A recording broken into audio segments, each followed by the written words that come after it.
Hello students, welcome two aspirants campus. This is Richa और आज का हमारा टॉपिक है स्टेट गवर्नमेंट। ठीक है, and sharing of power between central government and state government. जैसे कि आपको पता है कि इंडिया जो है एक फ्यूडल कंट्री है जिसमें 2 to 3 लेवल्स ऑफ गवर्नमेंट होते हैं, है ना। गवर्नमेंट का क्या काम होता है कि जो फंक्शन करना, जैसे कि कंट्री है वो कैसे चलेगी, कंट्री को चलाना गवर्नमेंट का काम होता है बेसिकली। तो इंडिया बहुत बड़ी कंट्री है, उसको सिर्फ सेंट्रल गवर्नमेंट हैंडल नहीं कर सकती। तो हमारे यहाँ पे 3 लेवल ऑफ गवर्नमेंट है, गवर्नेंस है, जैसे सेंट्रल गवर्नमेंट, स्टेट गवर्नमेंट और लोकल गवर्नमेंट। तो सेंट्रल गवर्नमेंट जो होता है वो पूरी कंट्री में रूल करता है। सेंट्रल गवर्नमेंट पूरी कंट्री में रूल करता है, उसके अंडर आता है स्टेट गवर्नमेंट। हर एक स्टेट का अपना अपना गवर्नमेंट होता है। इंडिया में 28 स्टेट्स हैं और 8 यूनियन टेरिटरीज है। तो हर एक स्टेट का अपना अपना गवर्नमेंट होता है, ठीक है। और जो यूनियन टेरिटरीज होती है वहां पे सेंट्रल गवर्नमेंट का ही रूल होता है। उसके बाद बात आती है लोकल गवर्नमेंट की, जो हर एक स्टेट में जो अलग अलग डिस्ट्रिक्ट्स होते हैं या फिर अलग अलग जोन्स होते हैं, वहां पे अपना एक गवर्नमेंट होता है। तो उसको कहते हैं लोकल गवर्नमेंट। जैसे गांव के एरिया में आप देखेंगे तो पंचायत होता है, पंचायती राज होता है, और शहर में म्युनिसिपैलिटी होती है, ठीक है। तो ये होते हैं हमारे लोकल गवर्नमेंट। और स्टेट गवर्नमेंट में जैसे हमारे चीफ मिनिस्टर हो गए, एमएलए हो गए, तो वो सब स्टेट गवर्नमेंट का पार्ट है। सेंट्रल गवर्नमेंट में आते हैं हमारे जैसे prime minister, MP, member of parliament, ये सब हो गए हमारे सेंट्रल गवर्नमेंट। तो यहाँ पे हम ये समझेंगे कि गवर्नमेंट जो है वो काम कैसे करती है, लेवल ऑफ गवर्नमेंट चलता कैसे है, ठीक है। तो गवर्नमेंट जो है वैरायटी ऑफ टास्क, बहुत सारे काम करती है in its day to day functioning. अब जितने भी टास्क होते हैं ये डिवाइडेड होते हैं 3 list by constitution. In list में हमारे 3 लिस्ट कौन कौन से है कॉन्स्टिट्यूशन में, जो है ना, अलग अलग लेवल ऑफ गवर्नमेंट को अलग अलग काम दिया गया है। जैसे यूनियन लिस्ट, यूनियन से हमें पता चल रहा है कि यूनियन लिस्ट जो है ये सेंट्रल गवर्नमेंट के अंदर आती है, यानी कि ऐसे काम जिन पे सेंट्रल गवर्नमेंट ही लॉ बना सकती है, जो उनके अंडर ही आएगा। जैसे डिफेंस सेक्टर है, डिफेंस सेक्टर जो है वो पूरे स्टेट का मामला हो गया, पूरी कंट्री का मामला हो गया। जैसे आर्मी है वो पूरी कंट्री के लिए एक ही आर्मी होती है, अलग अलग स्टेट्स की आर्मी अलग अलग नहीं होती। तो डिफेंस सेक्टर में यूनियन गवर्नमेंट ही फैसला ले सकती है। रेलवे हो गया, इससे रिलेटेड जो भी फैसला होगा वो यूनियन लिस्ट में ही आएगा, है ना। कॉन्करेंट लिस्ट क्या होता है, जो यूनियन लिस्ट और स्टेट लिस्ट दोनों को मिला के जो लिस्ट बनता है, जिसके लिए दोनों कानून बना सकते हैं, वो आता है कॉन्करेंट लिस्ट में। और जो स्टेट लिस्ट होता है उस पर सिर्फ स्टेट कानून अपने बना सकते हैं। जैसे कॉन्करेंट लिस्ट में है मैरिज। अभी आप देख सकते हैं मोदी जी ने ये कहा था कि 21 से बिलो की जो लड़कियां होंगी उनकी शादी नहीं हो सकती है, एक कानून बना था मैरिज एक्ट पे। तो मैरिज पे अलग अलग स्टेट भी अपना कानून बना सकती है और जो सेंट्रल गवर्नमेंट है वो भी अपना लॉ बना सकती है।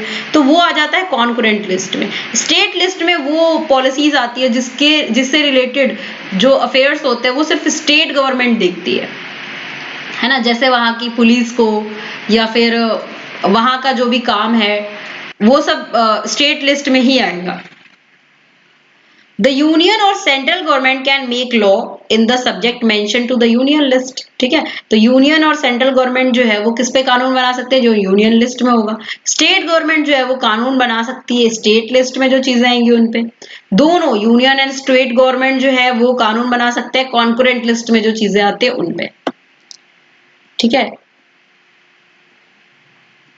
अब जुरिस्डिक्शन ऑफ स्टेट गवर्नमेंट, देखिए जुरिस्डिक्शन का मतलब है कि स्टेट गवर्नमेंट के अंडर क्या क्या आता है, स्टेट गवर्नमेंट का जुरिस्डिक्शन क्या है।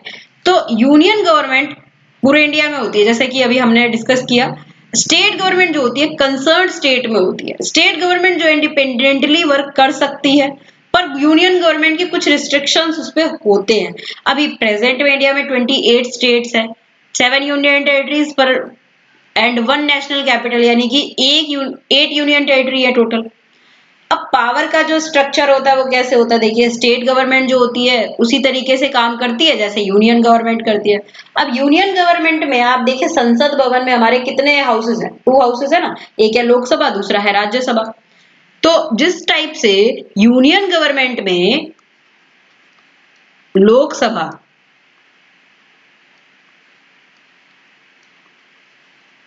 और राज्यसभा है,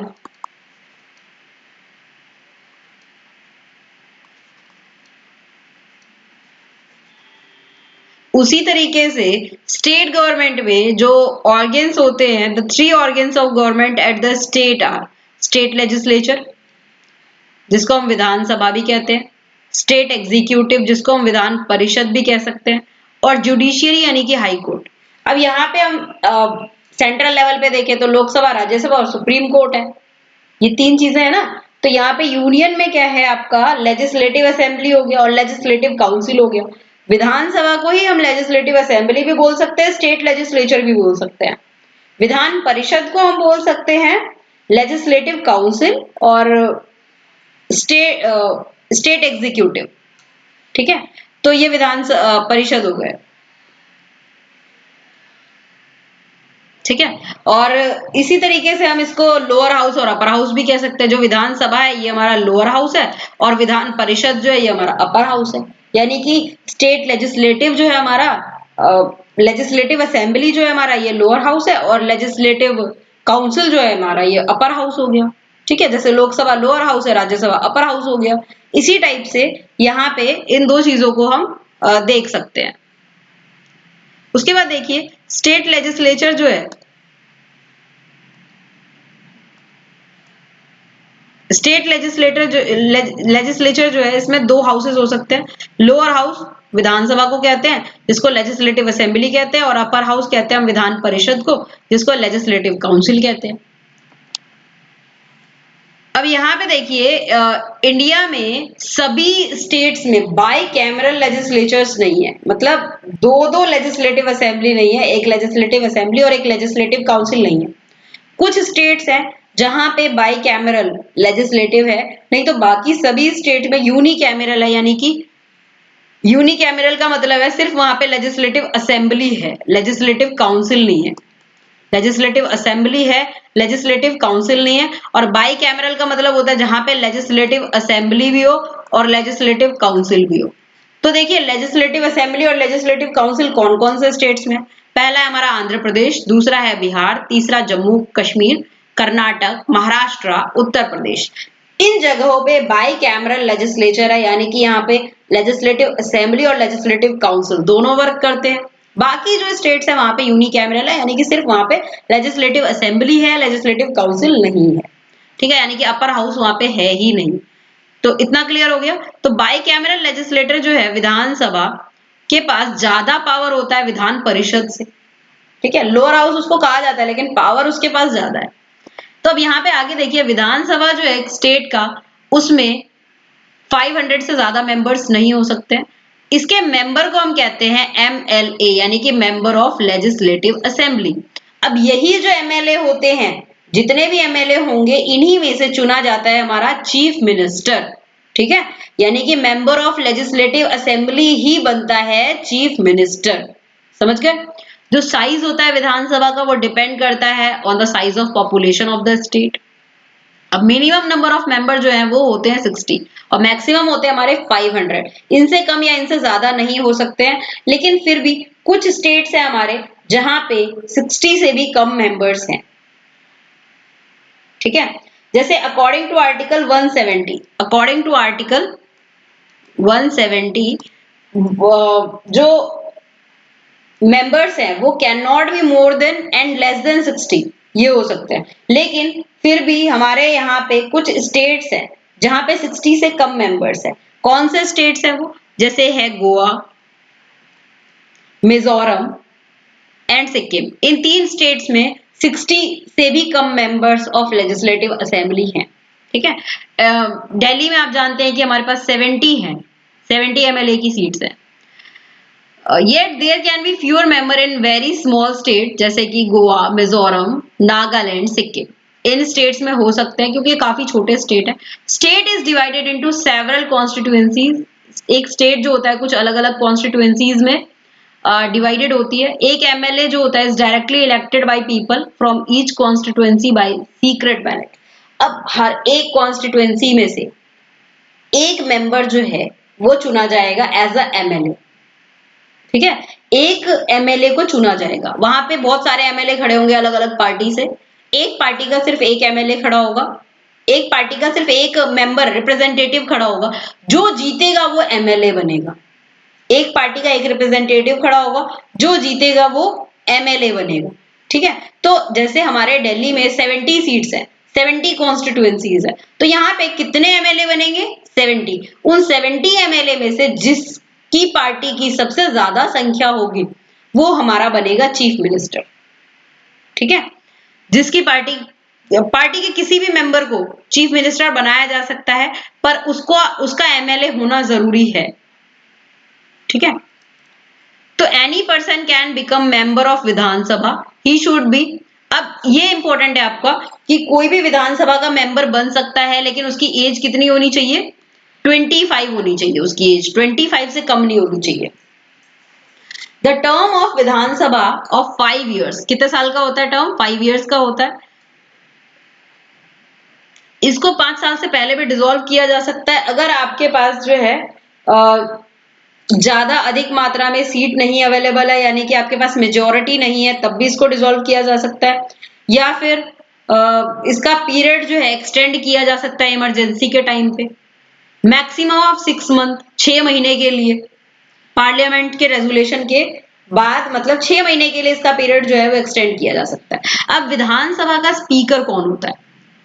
विधानसभा का स्पीकर बनता है एमएलए जो होगा विधानसभा के। After election the elected MLA form the Vidhan Sabha, Vidhan Sabha बनाते हैं। एट फर्स्ट मीटिंग, पहली मीटिंग में मेंबर्स इलेक्ट द स्पीकर और डेप्यूटी स्पीकर। पहली मीटिंग में जो मेंबर्स होते हैं वो मिलके स्पीकर और डेप्यूटी स्पीकर को चुनते हैं। उसके बाद स्पीकर जो होता है वो मीटिंग को चलाता है। जो स्पीकर होगा विधानसभा का, वही विधानसभा की मीटिंग्स को चलाएगा, विधानसभा की मीटिंग्स को चलाएगा। ठीक है, ध्यान रखिएगा। कोई भी बिल और रेजुलेशन आएगा तो वो इंट्रोड्यूस किया जाएगा और पास किया जाएगा स्पीकर के सहमति से ही कंट्रोल द फंक्शनिंग ऑफ विधानसभा, वो विधानसभा के फंक्शन को कंट्रोल करता है, डिसिप्लिन मेंटेन करता है, डेकोरम मेंटेन करता है। He decide if bill is a money bill और नॉट, वो डिसाइड करेगा कि कोई बिल अगर आया है तो वो मनी बिल है कि नहीं है।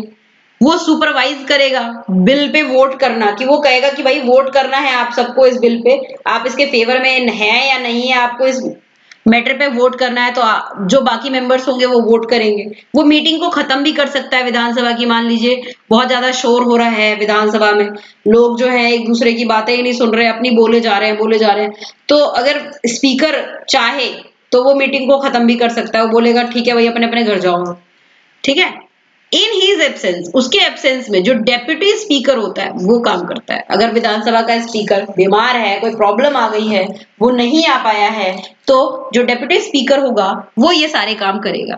उसके बाद बात आती है विधान परिषद की। विधान परिषद को अपर हाउस कहा जाता है लेजिस्लेटिव काउंसिल का, और लेजिस्लेटिव काउंसिल भी कहा जाता है। जो मेंबर होगा विधानसभा का उसको हम कहते हैं member of legislative council, member of legislative council यानी कि एमएलसी। अब कोई पर्सन अगर एमएलसी बनता है तो उसके लिए उसकी एज कितनी चाहिए? 30 इयर्स चाहिए। कितनी चाहिए? 30 years.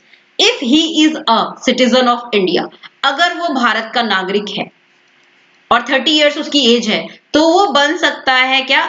Member of legislative council, MLC यानी कि member of legislative council. Okay, देखो एमएलसी जो है आइदर नॉमिनेटेड, या तो उसको नॉमिनेट किया जाता है या इलेक्ट किया जाता है इनडायरेक्ट वोट से। इनडायरेक्ट वोट से का मतलब है कि लोग उसको डायरेक्टली नहीं चुनते हैं, लोग डायरेक्टली चुनते हैं एमएलए को, यानी कि मेंबर ऑफ लेजिस्लेटिव असेंबली को। इसी तरीके से लोग जो हैं लोकसभा के मेंबर्स को वोट डाल के चुनते हैं, राज्यसभा के मेंबर्स को लोग नहीं चुनते हैं। ठीक है, तो वो इनडायरेक्ट वोट हो गया। ठीक है, थ्रू द इलेक्टोरल कोलाज, यानी कि जिन लोगों को हम वोट करते हैं वो लोग जाके हमारे लिए एमएलसी या फिर राज्यसभा के मेंबर चुनते हैं। विधान परिषद जो है elect it's chairman person, Vidhan Parishad अपने चेयरपर्सन को चुनता है और डेप्यूटी चेयरपर्सन को चुनता है। जैसे विधानसभा में स्पीकर और डेप्यूटी स्पीकर होता है, वैसे ही विधान परिषद में चेयरपर्सन और डेप्यूटी चेयरपर्सन होता है जो इस मीटिंग को चलाता है। ठीक है, इसी तरीके से लोकसभा में स्पीकर होता है और डेप्यूटी स्पीकर होता है, और राज्यसभा में चेयरपर्सन और डेप्यूटी चेयरपर्सन होता है। तो सेम है, अगर आपको स्टेट गवर्नमेंट समझ आ गया तो इसका मतलब है आपको सेंट्रल गवर्नमेंट के फंक्शंस भी समझ आ जाएंगे, सेम टू सेम है दोनों। एक विधान परिषद जो होता है वो परमानेंट बॉडी है, जैसे कि राज्यसभा, ठीक है, सेंटर में राज्यसभा, उसी तरीके से स्टेट में विधान परिषद। अब 1/3 of member retire every 2 years, इसके 2 साल पे 1/3 मेंबर जो होते हैं वो रिटायर होते रहते हैं। Thus a person can be its member for a period of 6 years। तो यहाँ पे एक आदमी जो होता है इसका मेंबर रह सकता है 6 साल के लिए। सेम राज्यसभा में भी ऐसा ही होता है, ठीक है। तो relation between Vidhan Sabha and Vidhan परिषद, तो क्या रिलेशन है विधानसभा और विधान परिषद में? पावर ऑफ विधानसभा और Vidhan Parishad are very limited. Vidhan Parishad के पावर जो है वो काफी लिमिटेड है कंपेयर टू द विधानसभा, ठीक है। नाम लोअर हाउस है लेकिन पावरफुल ज्यादा ही है।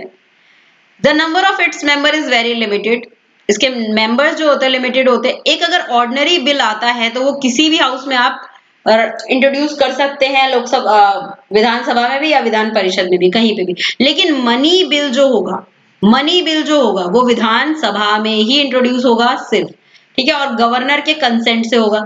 अब यहाँ पे governor is equal to president समझ लीजिए, chief minister is equal to prime minister समझ लीजिए, Vidhan Sabha is equal to Lok Sabha and Vidhan Parishad is equal to Rajya Sabha, ठीक है।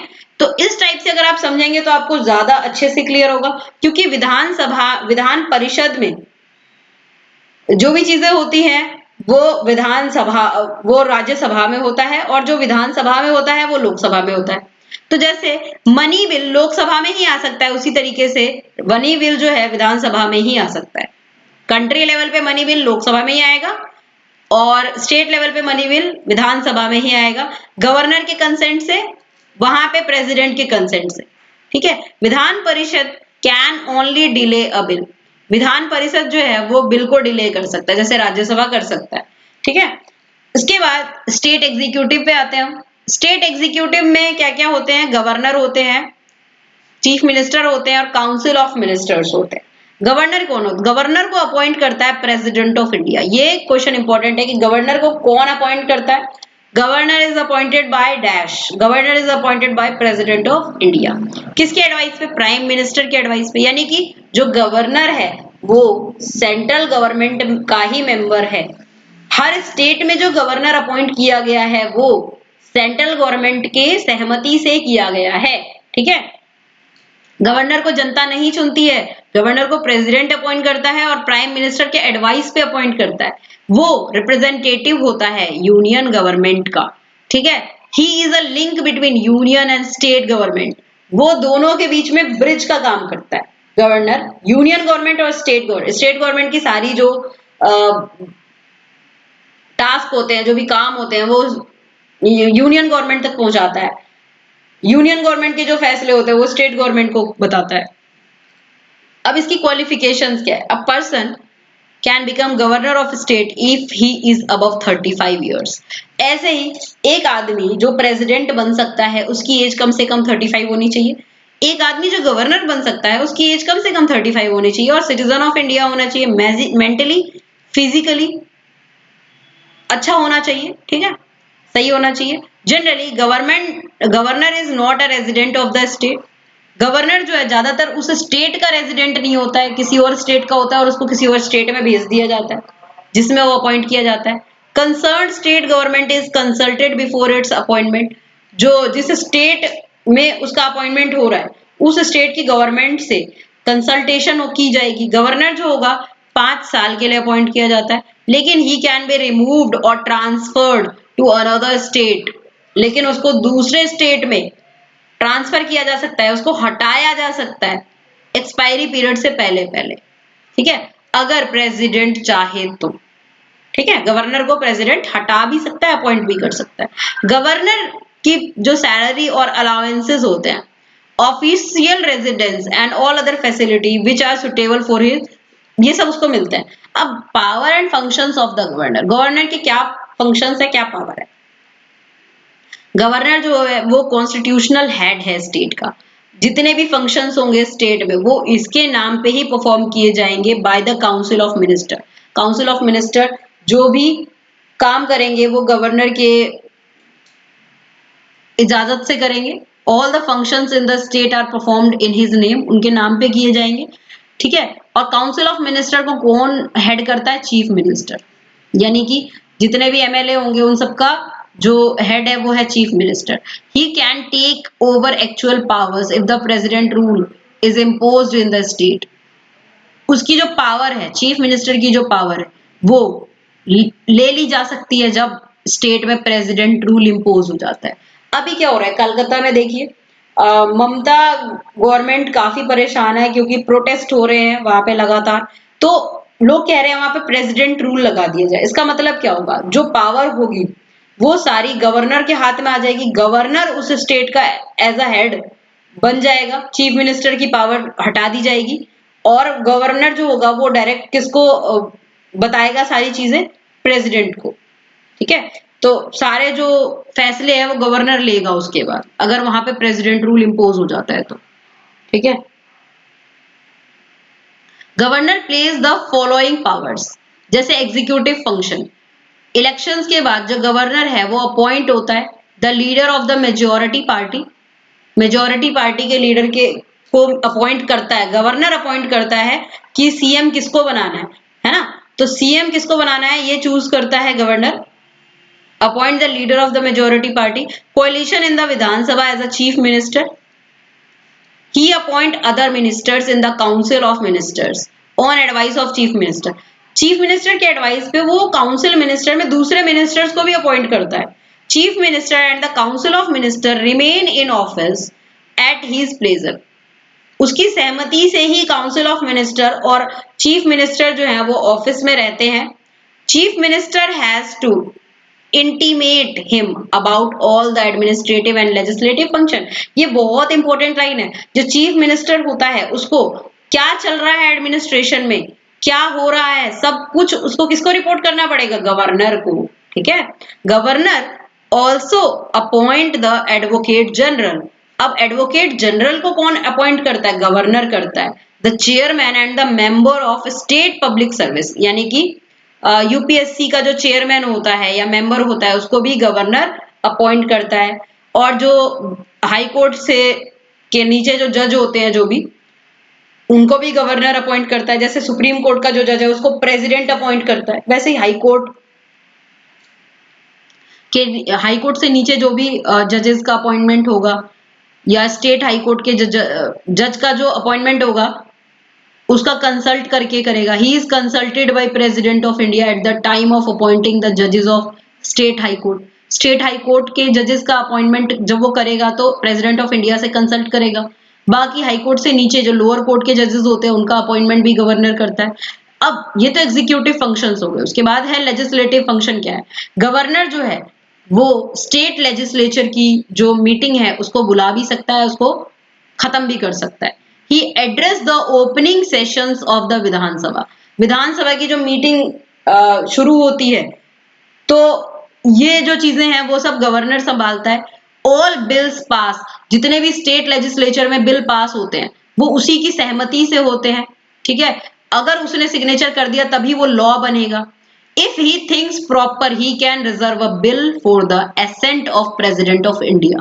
अगर वो सही तरीके से देखे तो वो, जैसे देखिए क्या होता है सेंट्रल गवर्नमेंट में अगर कोई बिल आता है तो प्रेसिडेंट ऑफ इंडिया उस पर साइन करते हैं तब वो जाके लॉ बनता है। वैसे ही स्टेट गवर्नमेंट में कोई भी बिल पास होता है तो जब गवर्नर के साइन होंगे तभी वो कानून बनेगा।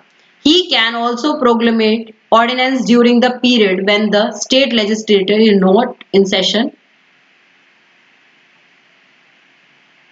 These ordinance remain in force until 6 weeks after the reassembly of legislature।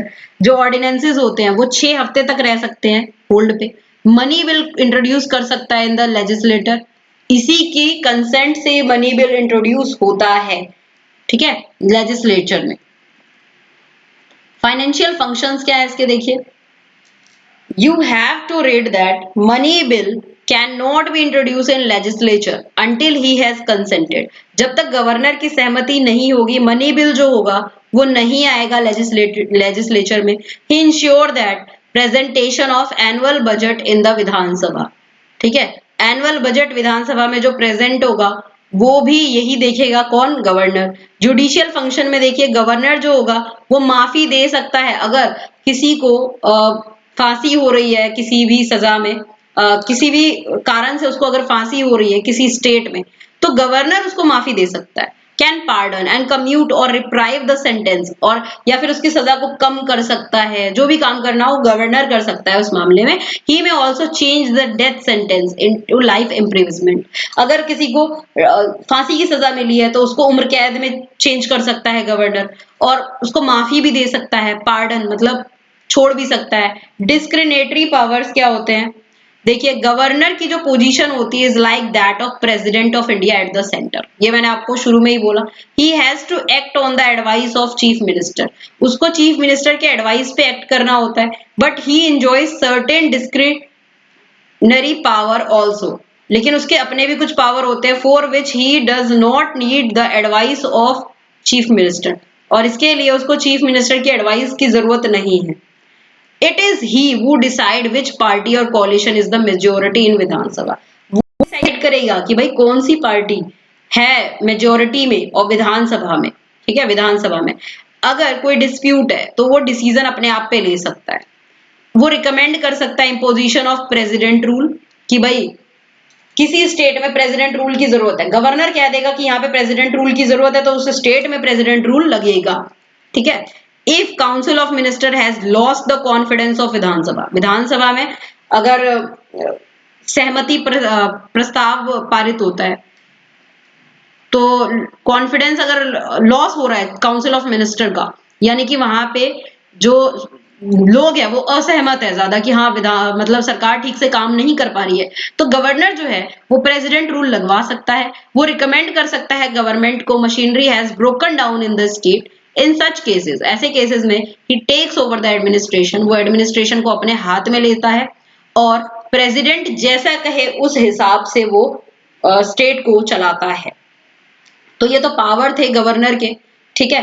अब बाकी जो पावर होंगे chief minister and council ministers की, तो इसको हम नेक्स्ट वीडियो में कंप्लीट करेंगे। वीडियो काफी ज्यादा लंबी हो जाएगी नहीं तो। If you like the video then do subscribe the channel for